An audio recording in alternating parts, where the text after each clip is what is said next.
자, 1번.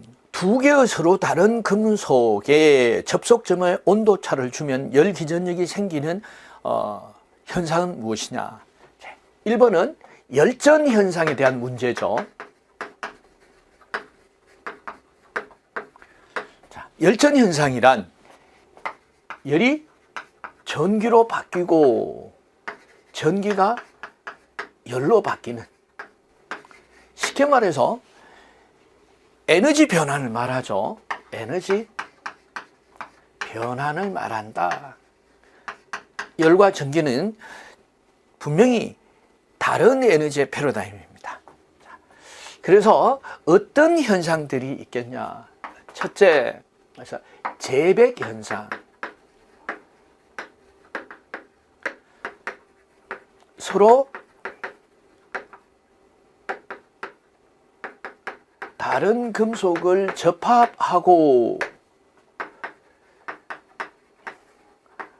접합부에 열을 가하면 어떻게 된다고요? 기전력이 발생을 해서 전류가 흐른다. 자, 그럼 재백 현상과 같은 이 원리를 이용해서 어디에 사용하느냐? 그래서 전기, 자, 온도계, 용광로라든가 보일러 이런 경우에는 높은 온도가 발생을 하죠. 금속을 높이니까 뭐 1500도, 2000도, 3000도 이렇게 올라가겠죠. 만약에 우리가 사용하는 수온 온도계를 사용한다면 바로 타버리겠죠. 그래서 타지 않는 금속의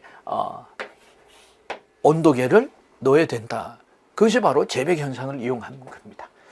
자, 두 번째는 어떤 원리가 있느냐? 펠티의 현상입니다. 펠티의 재백 현상 또는 재백 효과라고 이렇게 보겠습니다. 재백 효과.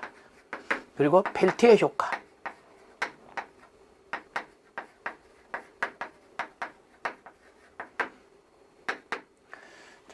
서로 다른 금속을 접합하고 전류를 흘려주면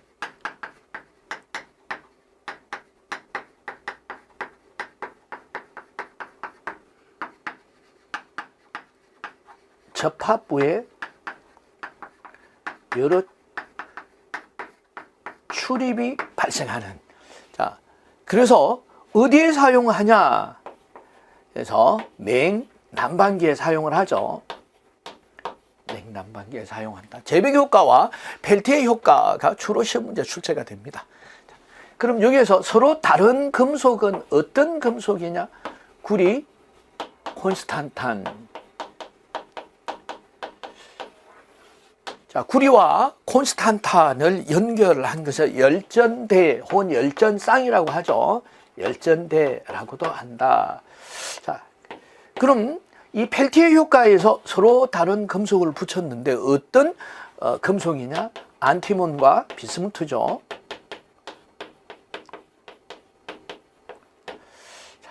이렇게 기억을 하시면 되겠습니다. 두 개의 서로 다른 금속을 접합하고, 자, 접합한다는 것은 같습니다. 이 펠티의 효과나 재백 효과, 서로 다른 금속을 접합한다는 것은 같다. 그런데 접속점에 온도차를 주면 이게 무슨 얘기입니까? 접속점에 온도차를 주면 열을 가하면 이런 뜻이죠. 그래서 서로 다른 금속을 접합하고 접합부에 열을 가하면 했으니까 재백 효과가 되겠죠. 그래서 4번 답은 4번 재백 효과가 되겠습니다. 다음 2번 문제 보도록 하겠습니다.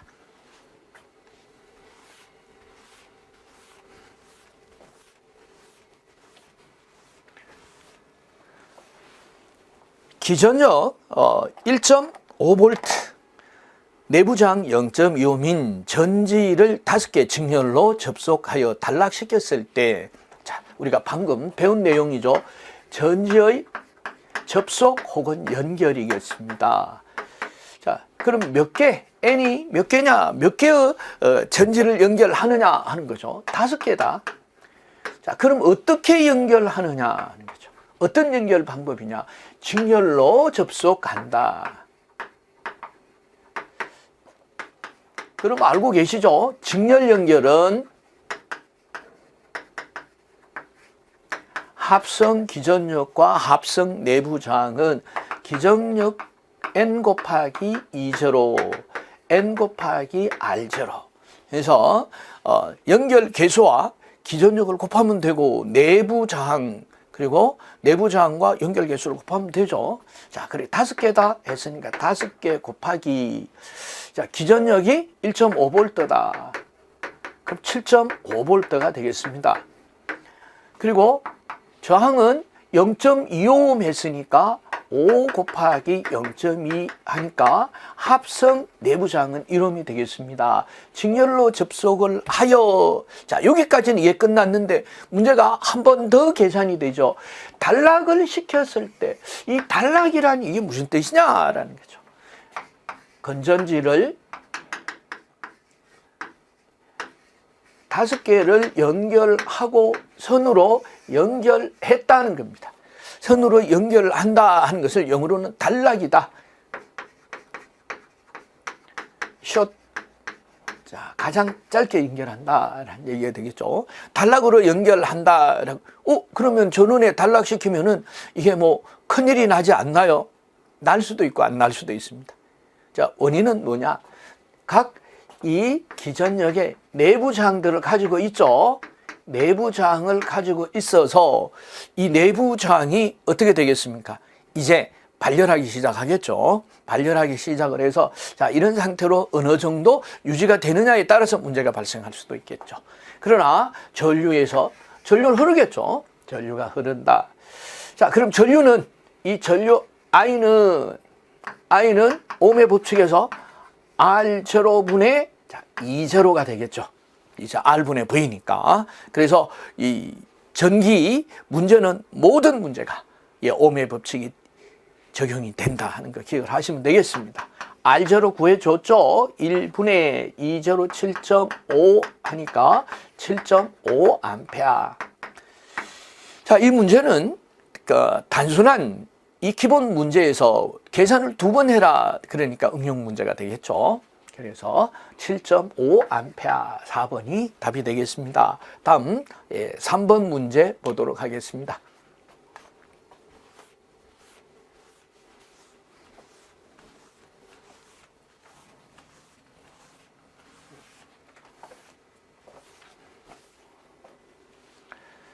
R1, R2, R3 저항 3개를 직렬로 연결했다. 저항의 직렬 연결이죠. 저항의 접속, 연결, 뭐 같은 얘기가 되겠죠. 직렬, 연결, 접속, 그리고 병렬 연결, 직병렬. 자, 그래서 저항의 접속은 종류가 몇 가지냐? 3가지 종류가 있다 하는 것. 자, 이 자체로도 시험에 나온 적이 있다라고 제가 말씀을 드렸어요. 종류는 3종류다. 그래서 직렬로 연결할 경우에 합성 저항은 R1 플러스 R2 플러스 Rn이 되겠죠. 몇 개가 되든지 다 일렬로 대준다. 자, 병렬로 연결했을 때 합성 저항은 역수의 합입니다. 그래서 역수의 합 R1분의 1 플러스 R2분의 1 플러스 더하기 Rn분의 1분의 1이 되더라. 그럼 직병렬일 때는 어떻게 연결을 하느냐? 우리가 직렬 연결과 병렬 연결에 대해서 공부를 했습니다. 공부를 했기 때문에 이것은 병렬 먼저 계산하고 나면은 이제 직렬이 돼버리죠. 전체가 직렬 연결이 됐으니까 더한다. 자, 이렇게 기억을 하시고 별해라고 또 공부를 하셨죠. 별해는 저항 2개가 병렬로 연결이 됐을 때 합성 저항은 어떻게 해요? 합분의 곱이더라. 그래서 R1 플러스 R2분의 R1 곱하기 R2 저항이니까 옴이 되겠죠. 자, 이렇게 알고 계시면 어떤 문제도 다 해결할 수가 있겠죠. 자, 이렇게 공부하는 것을 프레임 학습법이다, 이렇게 말할 수 있습니다. 자, R1, R2, R3 저항 3개를 직렬로 접속했을 때 합성 저항 값은, 직렬 접속은 다 더한다. 그래서 R1, R2, R3 더하는 4번이 답이 되겠습니다. 자, 다음 이제 4번 문제 보도록 하겠습니다.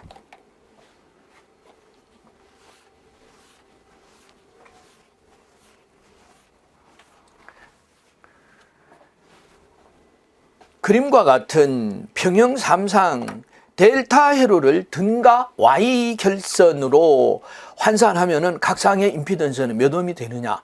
단 그림에 나타난 임피던스는 12옴이라고 한다.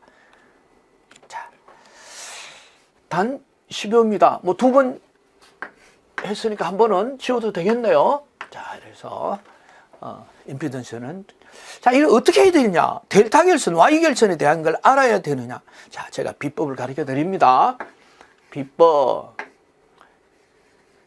자, 임피던스니까 코일을 달았습니다.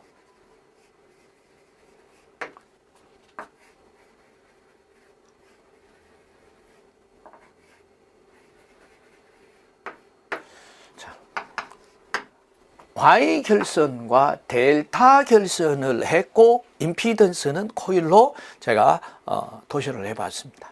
그래요. 여기 임피던스라고 합시다. 임피던스가 Y 결선이 되었을 때, 자, 저항이 한 점에 붙어서 다 떨어져 있습니다. 그런데 델타 결선은 저항의 앞과 끝이 연결이 돼서 다 붙었죠. 그 저항 몇 개가 붙었어요? 3개가 붙었다. 그러니까 3Z, 3Z, 3Z, 3G라고 해도 되겠죠. 자, 이 그림을 사진을 찍듯이 기억하셔야 돼요. 이 그림을. 자, 그림을. 자, 그렇다면은 보시겠습니다. 이 Y 결선한 임피던스가 델타 결선을 하니까 어떻게 바뀝니까? 이렇게 3배가 돼버리죠. 자, 그래서 Y 결선 저항에 3을 곱하면은 델타 결선 저항이 되더라. 자, 그러면은 Y 결선의 저항은 델타 결선 저항을 3분의 1을 곱하면 된다라는 것을 외우지 않았지만은 그림으로 알 수 있었습니다. 그래서 그림을 반드시 사진을 찍듯이 기억을 하셔야 됩니다. 그럼 얼마 동안? 30년 동안. 자, 그래서 델타 결선이 되었습니다. 델타 결선이 되어서 델타 결선이 된 3Z이 12옴이다. 자, 이것을 Y 결선 저항으로 바꾸어라.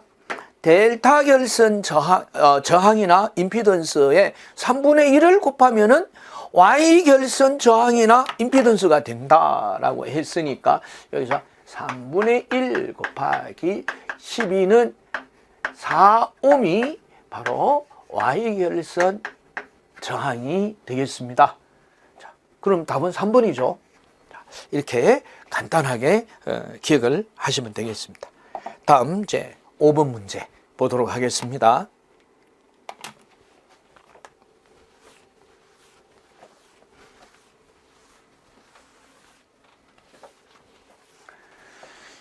자, 2쿨롱의 전기량을 이동하여 10줄의 일을 했다면 2점 사이의 전이차는, 기억을 여기서 전이차를 물었고 일을 말했고 전기량, 전하량을 얘기를 했으니까 일량, 전기량은 Q 곱하기 V 줄이다는 것을 이렇게 아시면 되겠습니다만은 갑자기 생각이 안 나요.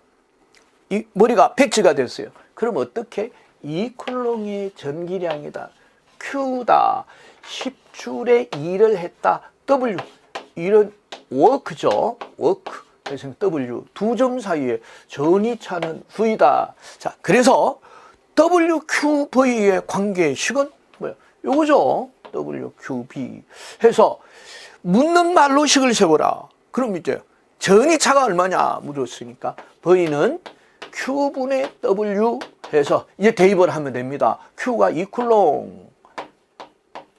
그리고 일량이 10줄 하니까 5V가 되겠다. 자, 여기서 답은 5V다. 이렇게 해서 물론 답을 하는 것도 중요하겠습니다만은 하나 더 보셔야 되는 게 뭐냐? 단위입니다. 단위가 그래서 줄 퍼 쿨롱이 볼트가 된다 하는 단위로도 문제가 나올 수 있습니다. 그럼 한 단계 이 업그레이드가 되어 있으니까 난이도가 높아지는 거죠. 단위로 나오면은. 자, 그래서 이거 줄 퍼 쿨롱이 뭐야? 볼트와 같네. 그래요. 다시 말해서 1쿨롱의 전하로 어때요? 1줄에 2를 했다면은 1쿨롱의 전하가 이동한 전이차가 얼마냐? 1볼트다. 이렇게 말씀을 할 수도 있어요. 이건 조금 시간이 지나야 말씀할 수 있는 그런 내용이 되겠죠. 다음 6번 문제 보도록 하겠습니다.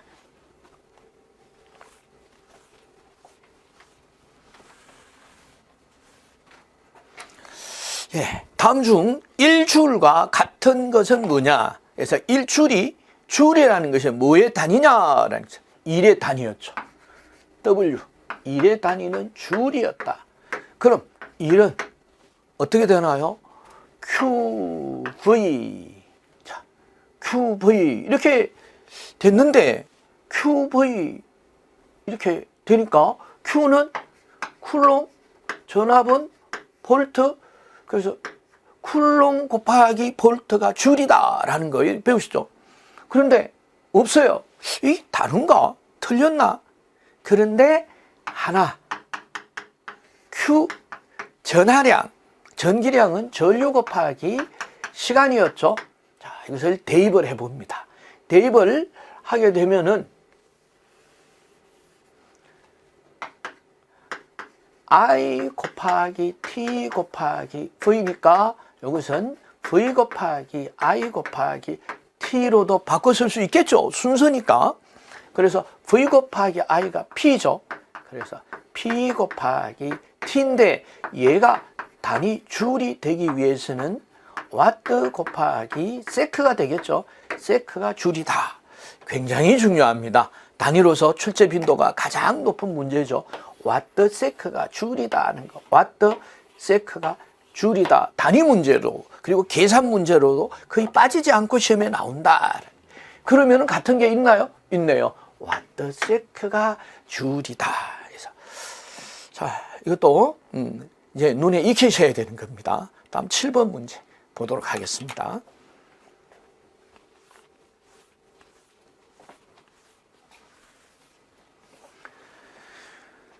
갈로에 알맞는 말을 넣으세요. 회로에 흐르는 전류의 크기는 저항에 어떻게 되고 전압에 어떻게 되냐.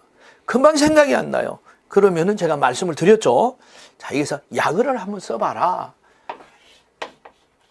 전류의 크기는 저항에 어떻게 되고 전압에 어떻게 되냐. IRV였어요. 자, 그래서 우리가 사단 마크 배우셨죠? IR에서 전류의 크기는 하고 물었으니까 전류는 I는 자, 이렇게 해서 I를 가리니까 R분의 V죠. R분의 V. 다 알고 계세요. 옴의 법칙이니까 I는 R분의 V, V는 I 곱하기 R, R은 I분의 V 다 알고 있죠. 자, 그래서 자, 전류의 크기는 저항에 어떻게 됐나요? 분모는 반비례 관계가 있고 분자는 비례 관계에 있더라 하는 거예요. 비례와 반비례가 잘 이해가 안 되거나 또는 생각이 잘 안 되시는 분들은 어떻게 해요? 자, 이렇게 분모는 반비례 관계가 있고 분자는 어때요? 비례 관계가 있다. 숫자를 대입해도 금방 아실 수 있는데 분자가 커지면은 I도 커지지만은 분모가 커지면은 I는 작아진다. 그렇죠? 거꾸로 간다. 이 반비례입니다. 자, 그래서 저항은 반비례요, 전압은 비례입니다. 반비례 비례 3번이 답이 되겠습니다. 7번에 3번이 답이다 하는 거 확인하세요. 자, 그럼 8번 문제 보도록 하겠습니다.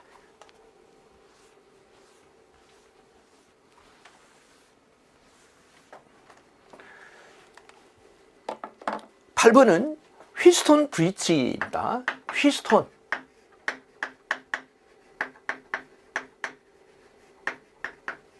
자, 휘스톤 브릿지는 거의 빠지지 않고 출제가 된다. 이유는 척정 회로에 적용이 되는 원리이기 때문에 그렇습니다. 자, 휘스톤 브릿지는 브릿지다라고 하는 것은 이와 같이 마른 목골로 생긴 것을 미국 사람들은 브릿지라고 합니다. 브릿지, 이렇게 브릿지. 우리는 평형사변형, 좀 우리말이 더 어렵네요. 그래서 브릿지라고 하는데 이 브릿지는 이와 같이 각 그 변에다가 어때요?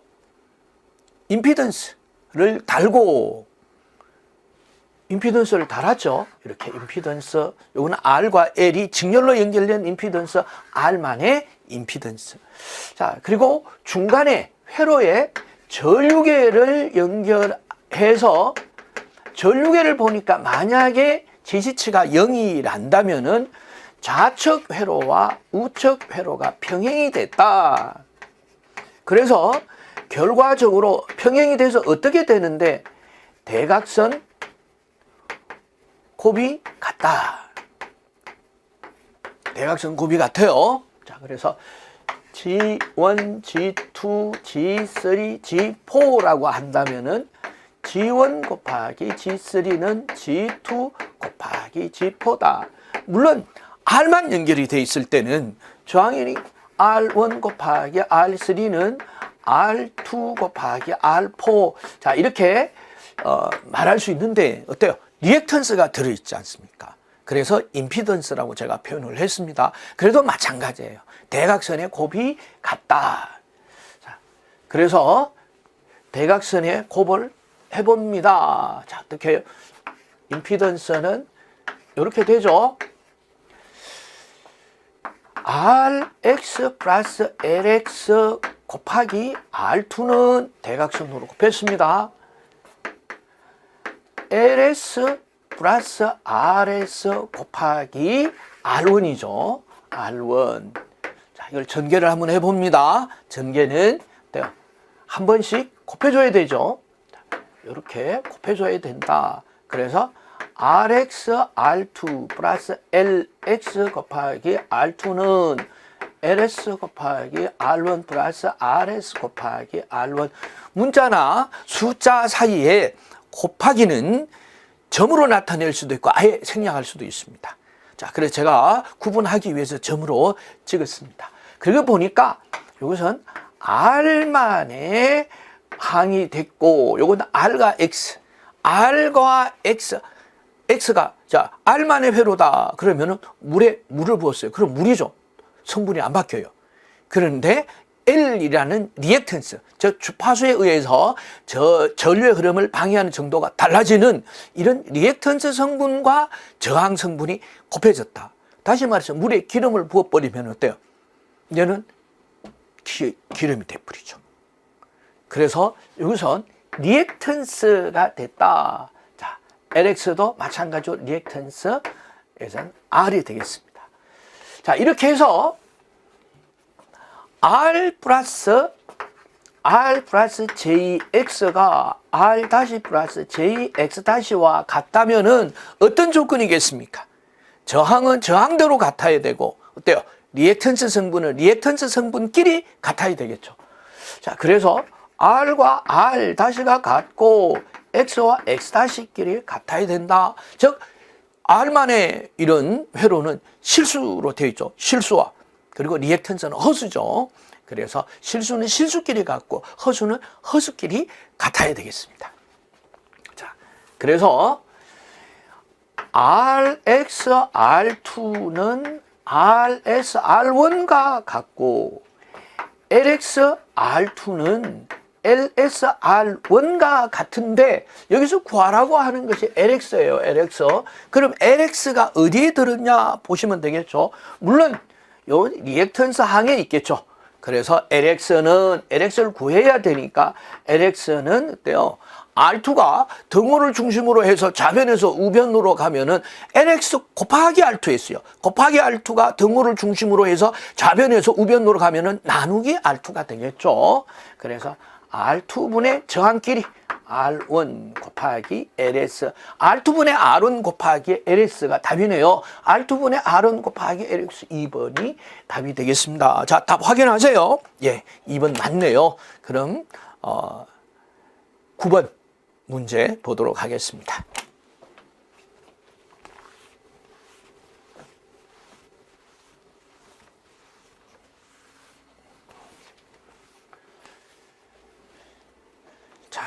여기서 처음 하시는 분도 있고 하니까 제가 될 수 있으면 천천히 진행을 합니다. 다소 시간이 걸리더라도. 그래서 잘 아시는 분은 아 그렇구나 라는 거 확인을 하시고 실수 안 해야 되겠다 이런 차원의 제 강의를 들으시면 되고, 처음 들으시는 분은 아 저렇게 되는구나, 이 부분은 꼭 내가 기억을 하고 암기해야 되겠구나 라는 것을 표시를 하시면서 들으시면 돼요.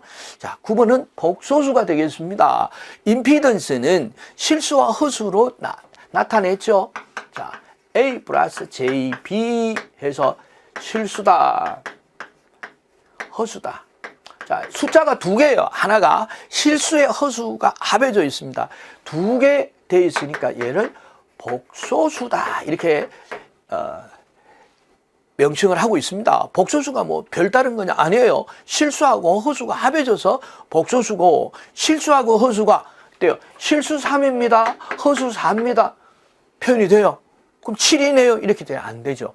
그래서 허수입니다 라는 거 표시를 이렇게 J로 하고 있습니다. 그래서 J는 허수의 기본 단위인 루트 마이너스 1이 되겠습니다. 그래서 J의 제곱은 마이너스 1이죠. 그래서 완전히 실수와 허수 개념이 다릅니다. 어떤 실수든지 제곱을 해버리면 마이너스가 없죠. 그러나 허수는 제곱하면 마이너스가 생기기도 해요. 자, 이렇게 허수의 기본 단위가 루트 마이너스 1이기 때문에 그렇다. 뭐 이런 정도. 아, 허수가 실수하고 성질이 다르기 때문에 같이 계산하면 안 되겠구나라는 거 기억을 하시면 되겠습니다. 자, 그래서 이와 같은 이 복소수, 즉 임피던스의 계산은 기억합니다.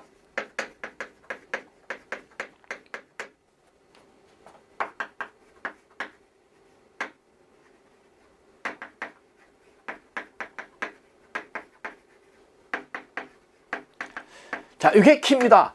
임피던스 계산은 가로식으로 이렇게 쓰면 안 된다라는 겁니다. 예를 들어서 지원이 직렬로 연결했을 때 전압 36V를 가하고 전류가 얼마냐. 자, 이렇게 했죠. G1, G2를 직렬로 연결하고 여기에 전원을 연결했다면은 전류가 얼마겠느냐, 이 문제지 않습니까? 이 문제니까 직렬로 연결했으니까 더하면 된다 해서 G1 플러스 G2는 해서 5 플러스 J3 더하기 7 마이너스 J3. 자, 이렇게 하지 마시고 이렇게 하면은 어려울 수도 있어요. 물론 잘 아시는 분은 이렇게 하셔도 되지만은 습관을 어떻게 하느냐. G1 플러스 G2 이렇게 G1이 7 마이너스 J3이요. G1이 5 플러스 J3이죠. J3이요. G2가 7 마이너스 J3 해서 더하라는 문제니까 어때요? 실수는 실수끼리, 허수는 허수끼리. 5 더하기 7, 12. J 플러스 J3 마이너스 J3 없어지죠? 뭔지는 몰라도 없어져요. 그래서 합성 임피던스는 12Ω입니다. 자, 합성 임피던스는 12Ω입니다. 그럼 I는 이제 G분의 V에서 합성 임피던스 12분의 36 하니까 3A다. 그럼 답은 2번이죠. 자, 9번 문제를 푸셨다 해서 이걸 만족하지 마시고 숫자가 만약에 다른 숫자가 나오면은 어때요? 세로식으로 해서 실수는 실수끼리, 허수는 허수끼리 계산을 해야 되겠다 하는 것도 기억을 하시면 되겠습니다. 다음 10번 문제 보도록 하겠습니다.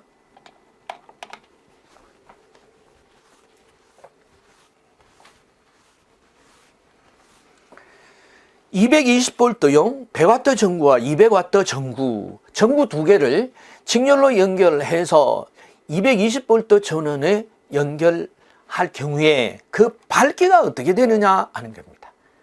자, 우리 가정에서는 일체가 병렬로 연결이 되어 있습니다.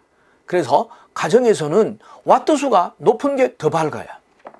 그래서 모르긴 몰라도 병렬 연결은 같은 전압일 때 와트가 크면 더 밝다. 자, 이건 소비 전력이 더 크기 때문에 그렇습니다. 그러면은 직렬로 했을 때는 어떻게 되느냐 알아보도록 하겠습니다. 자, 직렬로 전구는 어때요? 부하는 저항으로 표현할 수가 있죠.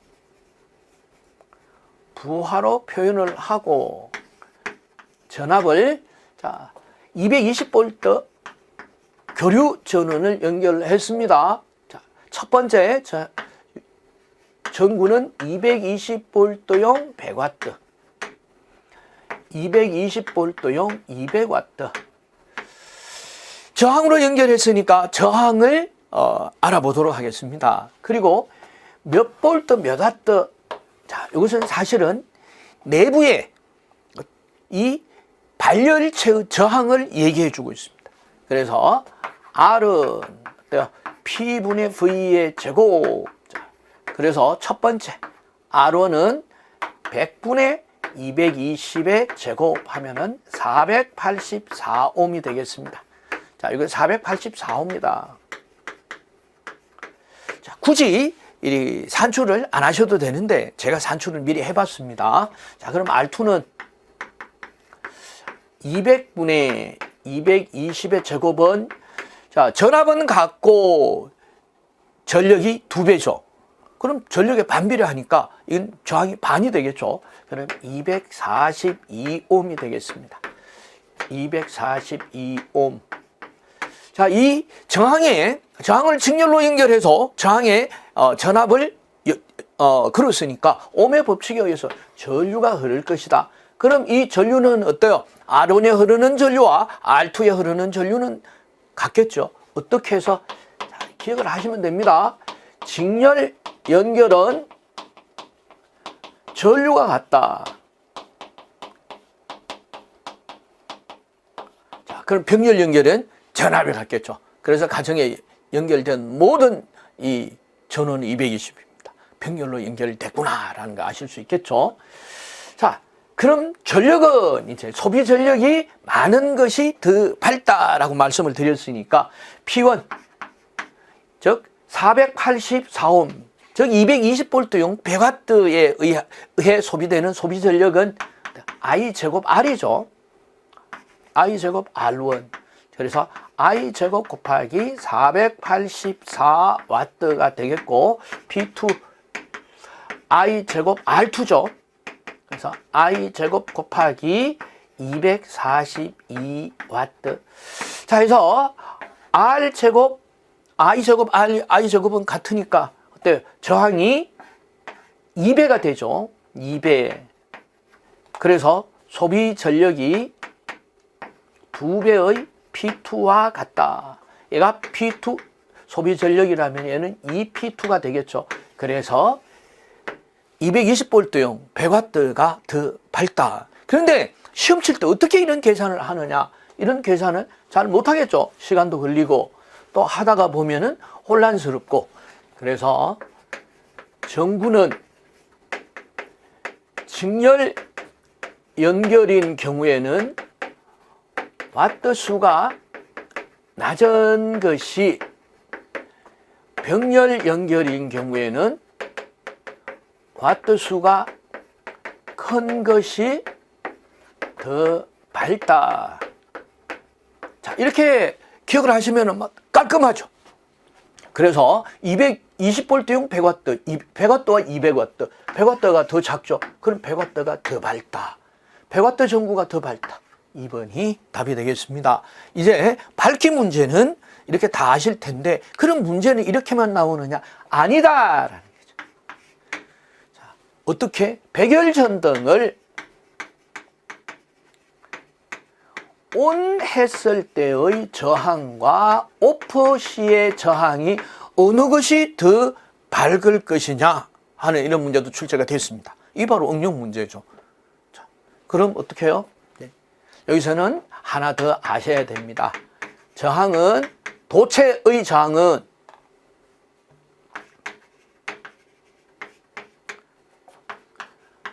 온도가 높으면은 높아진다. 그래서 켰을 때의 저항이 켰을 때가 어때요? 저항이 높아지죠. 저항이 더 높아지니까, 더 밝아지겠죠. 저항이 어디가 높으냐? 이런 식으로 문제가 출제가 되겠죠. 밝기는, 자, 와트 수에 따라서. 자, 다음 11번 문제 보도록 하겠습니다. 어떤 전지에서 5A 전류가 10분간 흘렀다면 이 전지의 전기량은 어떻게 되느냐? 전기량. 전기량 해서 전력량을 말하죠. P 곱하기 T가 되겠습니다. 전기량은, P 곱하기 T보다 전기량이니까 일량은 Q 곱하기 V가 되겠죠. 자, 전류가 10분간 흘렀다면은, 10분 했으니까 10 곱하기 60 세크, 요건 I가 되겠죠. 60 세크 T 해서 전기량 Q는 I 곱하기 T 요식이네요. QIT. 자, 해서 전기량 Q, 전류 I, 10분간 T 이렇게 되죠. 그래서 I 단위 암페어, T 단위 세크를 해서 전기량의 단위는 C, 쿨롱이 되겠죠. 쿨롱이다. 그래서 5A 곱하기 10 곱하기 60 하니까 3000 쿨롱. 그래서 답은 4번이 답이 되겠습니다. 자, 그러면은 제가 앞에 말씀드렸던 것과 같이 해서 W는 Q 곱하기 V. 자, Q 곱하기는 I 곱하기 T 곱하기 V니까 V 곱하기 I 곱하기 T와 같아서 P 곱하기 T가 W가 된다. 이 식을 항상 같이 기억을 하셔야 됩니다. 문제가 같이 출제가 됩니다. 그래서 기억을 하시면 뭐 어떻게 문제가 출제가 되든지 보시고, 이와 같이 이렇게 약으로 밑에다가 써두시면은 절대로 혼란스러울 일은 없으시겠죠. 다음 12번 문제 보도록 하겠습니다.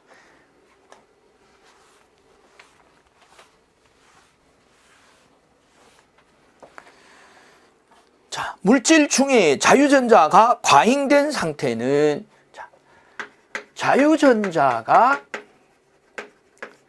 과잉된 상태다. 자연계에서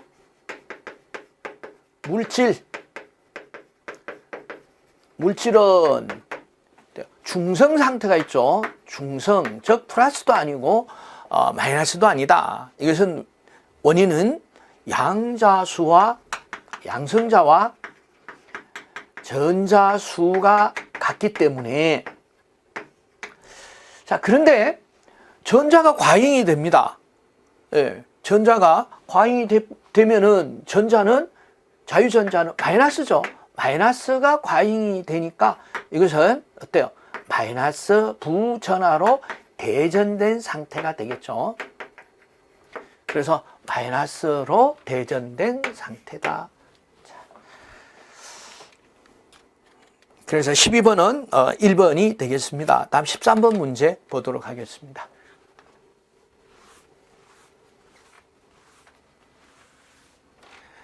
그림의 브릿지 회로에서 평행이 되었을 때, 평행이 된다는 얘기는 자, D 갈바노메타, 즉 전류계를 중심으로 해서 좌측 회로와 우측 회로가 평행이 됐고 임피던스의 곱이 같아진다라고 말씀을 드렸어요.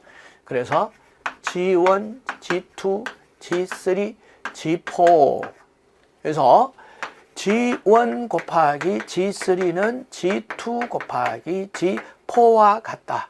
그런데 G1은 R2가 되겠고 G3는 CS가 되죠. 그래서 CS는 그래서 오메가 CS분의 1이죠. 오메가 C. 그래서 이게 바로 XC 컨덴서에 의한 리액터가 되겠죠. 리액턴스가. 그래서 WCS. 그래서 J3는 WCS분의 1. 그리고 J2는 마찬가지로 WCX분의 1이 뭐가 되나요? 컨덴서에 의한 리액턴스가 되죠. 그럼 G4는 R1이 되겠죠. R1. 자, R만의 회로니까 임피던스와 뭐 저항이 같아지겠죠. 다른 리액턴스 성분이 없어지니까.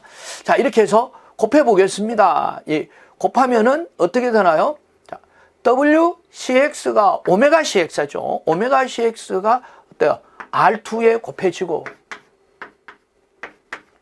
이렇게 되니까 그래서 R2 곱하기 오메가 CX는 오메가 CS분의 R1이니까 오메가 등호를 중심으로 해서 같은 숫자나 문자가 있으면 약분이 되죠. 없어진다. 그래서 R2 곱하기 CX는 CS 곱하기 R1가 같아진다. 여기서 이제 수치가 주어졌으니까 대입하면 되겠죠. R2는 55. 그래서 50 곱하기 CX 모르네요. CX 그대로 두고. 자, CS는 0.1 마이크로페럿입니다. 마이크로페럿 곱하기 R1 2배. 자, 그래서 우리가 구하고자 하는 것이 CX다. 그럼 CX는 50을 이항하면 되겠죠. 곱하기 50이니까 등호를 중심으로 해서 좌변에서 우변으로 이항을 하면 나누면 되겠죠. 그래서 50분의 200 곱하기 0.1 마이크로페럿입니다. 4가 되겠죠. 그래서 0.4 마이크로페럿이 되겠습니다. 뭐가? CX가. 그래서 0.4 마이크로페럿. 어때요? 왠지 복잡하게 보이고 또 잘못 가닥을 잡으면은 틀릴 수 있겠죠. 자, 그래서 이렇게 하시지 마시고 별해를 가르쳐 드립니다. 별해. 휘스톤 브릿지에서 이와 같은 컨덴서가 나올 때는 어떻게 하라고요? 수평으로 곱한 것이 같다. 이렇게. 어때요?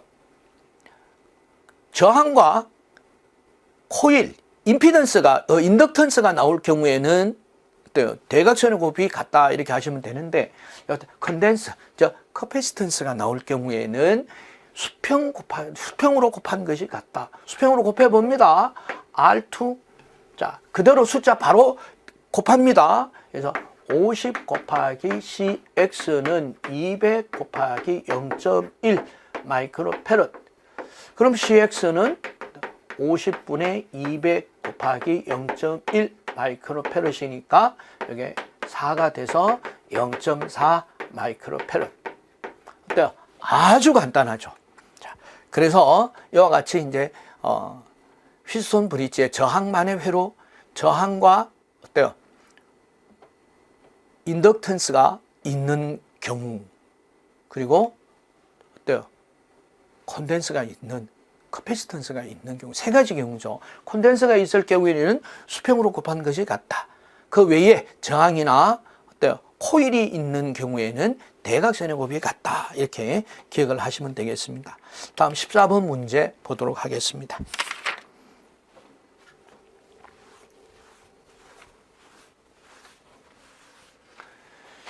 기전력이 V저로 내부 저항이 R옴인 전지가 있는데 기전력이 V저로요. 내부 저항이 R옴인 전지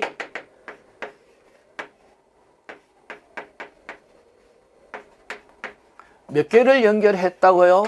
N개를 연결했다.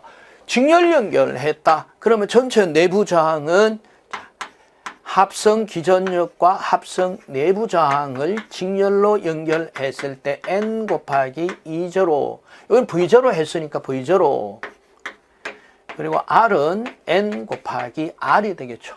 그러면 NR. 그래서 14번은 2번이 답이 되겠습니다. 다음 15번 문제 보겠습니다.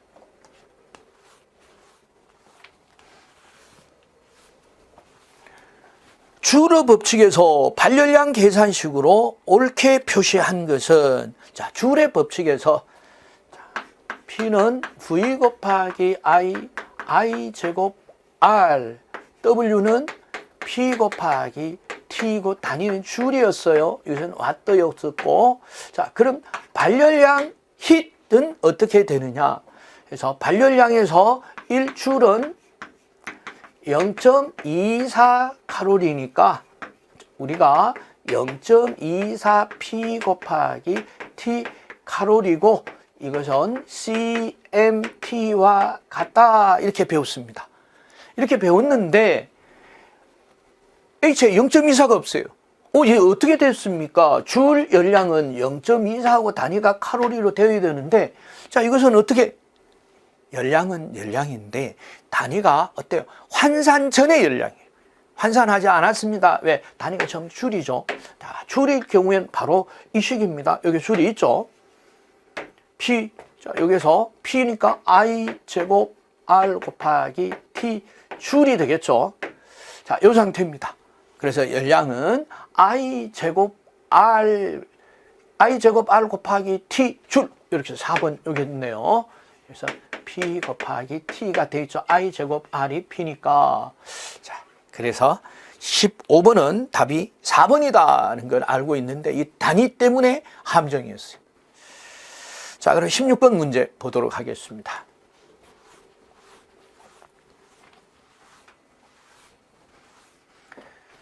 직류 250V 전압에 두 개의 150V형 전압계를 직렬로 연결했다고 합니다. 자, 전압계를 직렬로 연결했습니다. 직렬로 연결하고 직류 250V.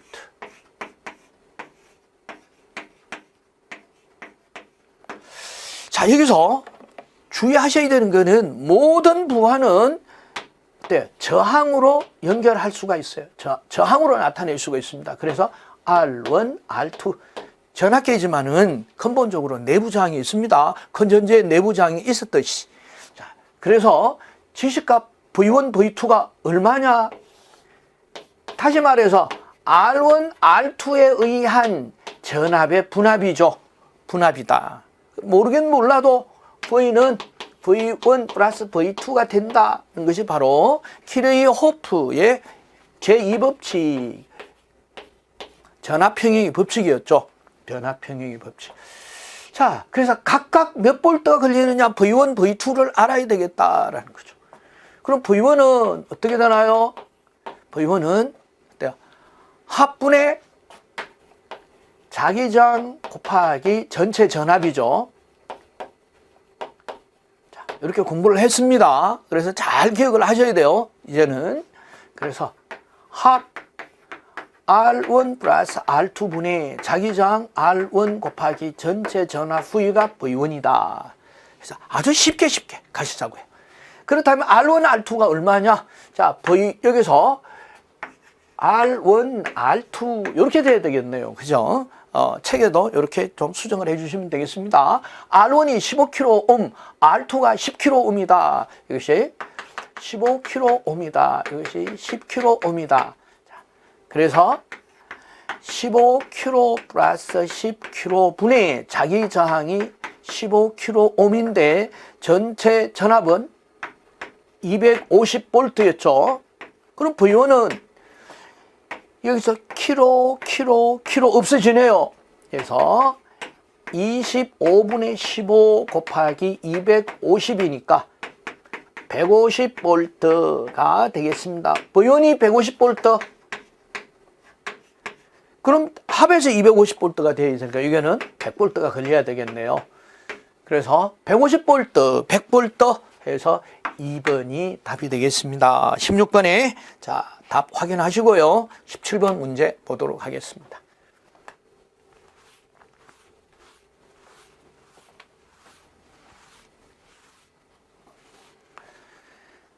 (5옴) (10옴) (15옴) 저항이 직렬로 접속이 되어 있다. 저항 3개가 직렬로 접속이 되어 있다고 합니다. 5옴, 10옴, 15옴. 자, 이렇게 직렬로 연결이 되어 있는데 전압을 가했습니다. 몇 볼트인지 모르겠어요. 그런데 10옴의 양단에 30V의 전압이 걸린다는 것만 압니다. 측정이 되었다면 공급되는 전 전압은 V는 어때요? I 곱하기 R0가 되겠죠. 왜? 직렬 연결은 전류가 같다. 5옴에 흐르는 전류나 10옴에 흐르는 전류나 15옴에 흐르는 전류가 똑같다. 그렇다면은 10옴에 흐르는 전류를 구해보면 되겠죠. 그래서 10옴에 흐르는 전류는 R분의 V인데 R이 10옴 분의 V 전압, 여기서 10옴에 걸리는 전압이 되겠죠. 자, 역시 10옴이죠. 10옴에 걸리는 전압은 30V죠. 그래서 3A다. 전체 전압이 전류가 3A가 흐르고 있습니다. 그럼 R0, 여기서 R0는 더하면 되죠. 자, 그럼 5옴, 10옴, 15옴이니까 어떻게 되나요? 30옴이 되겠죠. 그래서 3 곱하기 30 하니까 90V. 이렇게 하셔도 되고, 그리고 각기 전압을 15V 3을 곱하면은 45V, 15 더하기 30 더하기 45는 90V. 자, 이렇게 하셔도 돼요. 뭐 편한 대로 하셔도 됩니다만은 답은 90V가 돼야 되겠죠. 다음 18번 문제 보도록 하겠습니다.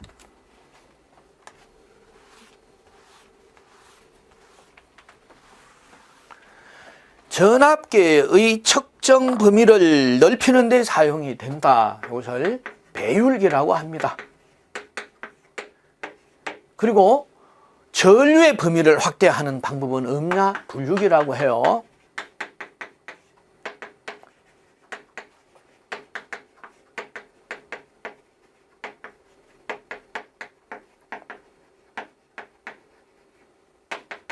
전류계죠. 전류계의 측정 범위를 확대한다.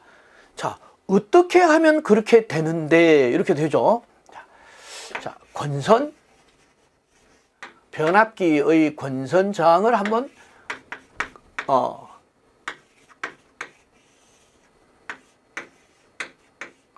자, 이렇게 변압기의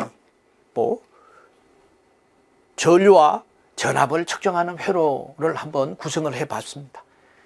자, 항상 전류계는 직렬로 연결합니다.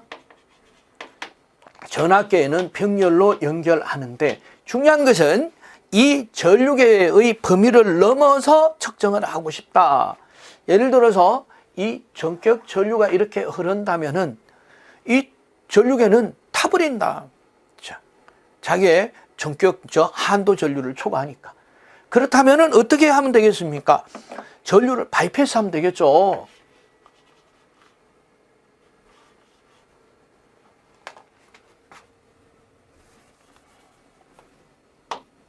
전류를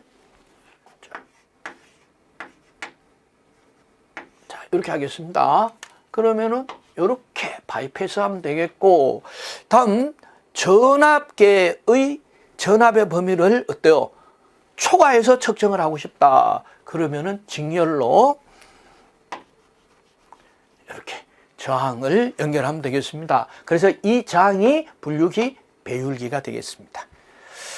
자, 그러면은 이 분류기, 배율기의 저항은 어떻게 우리가 구할 수가 있냐? 배율기는 M-1 곱하기 R0 내부 저항이 되겠고, 분류기에 부과되는 저항은 M-1분의 R0가 되겠습니다. M은 여기 배수. 자, 그런데 이 배수를 또 잘 모르시는 분이 계세요. 그럼 예를 들어서 100V를 측정을 할 수 있는 것이 바로 리미터다. 전격 전압인데 300V를 측정을 하려고 한다. 그럼 배율이 얼마 되겠습니까? 그럼 100에서 얼마를 곱하면 3이 되느냐? 300이 되느냐? 곱하기 3이죠. 이것이 바로 배율입니다. 배율.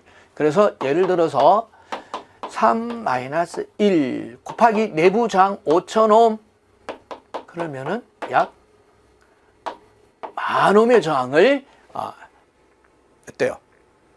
직렬로 연결해 주면 된다. 이렇게 알 수 있는 겁니다. 이게 프레임이에요. 프레임으로 다 공부를 해봤습니다만은 간단하게 뭐라고 하느냐? 전압계 측정 법인을 넓히는데 사용이 되는 기구는 배율기죠. 1번 배율기. 다음 19번 문제 보도록 하겠습니다.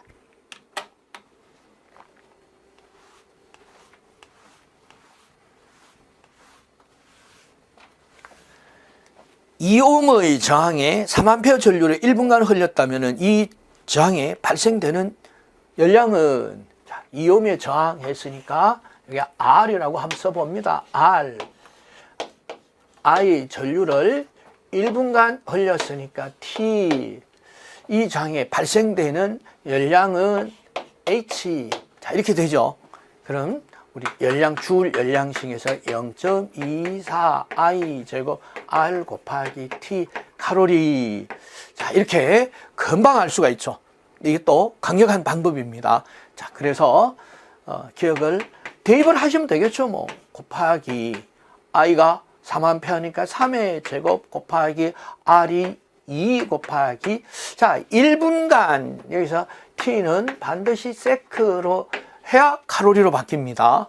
자, 그래서 곱하기 60 이렇게 계산을 하면은 19번에 어떻게 되나요? 약 250 칼로리가 되네요. 약 250 칼로리. 259 칼로리인가요? 259 칼로리네요. 9칼로리. 그래서 3번 계산해 보시면 되겠죠. 이 계산기로 꼭 눌러서 계산해 보세요. 자, 그럼 계산기는 어떤 게 필요하냐? 전기 기능사 계산기는 제가 한번 말씀드렸던 것 같은데, 계산기는 공학용 계산기, 기본적인 공학용 계산기가 있으시면 되는데, 꼭 공학용 계산기가 없으신 분은 루터가 되는 계산기만 있으셔도 합격을 하는 데는 큰 지장은 없습니다. 그러나 앞으로 산업기사로 뭐 가야 되니까 공학용 계산기를 사야 되겠다 하면은 그렇게 이 신버전을 안 사셔도 돼요.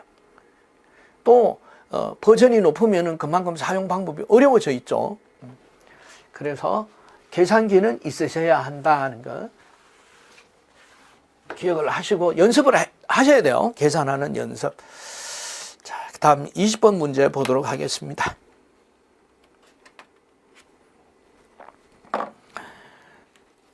예, 다음 중 1차 전지에 해당이 되는 것은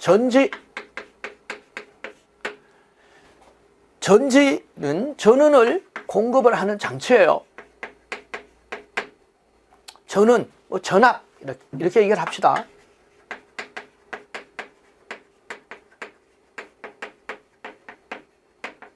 자, 장치 중에서도 어떻게 해요? 이것은 쉽게 말해서 이동할 수 있는 장치다. 이렇게 이 드라이셀, 건전지 뭐 이렇게 되겠죠. 자, 전지의 종류는 1차 전지와 2차 전지로 구분할 수 있습니다. 가장 큰 특징은 뭐냐? 1차 전지는 충전 사용 불가. 자, 한 번 사용이 돼서 용량이 어때요? 소모가 되면 버려야 되는 겁니다. 일반적인 우리가 썼던 드라이셀이 그렇죠.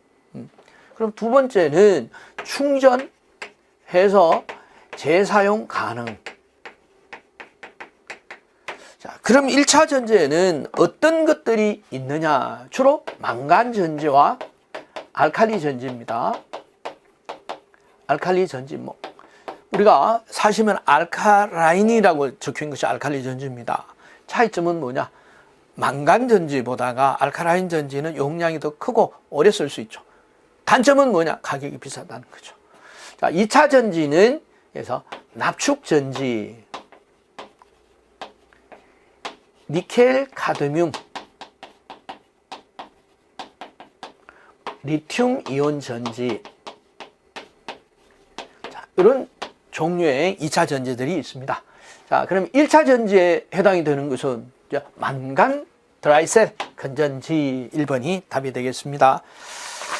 자, 20번까지 하셨으니까 조금 이 브레이크 타임을 가지고 21번 풀이를 하도록 하겠습니다.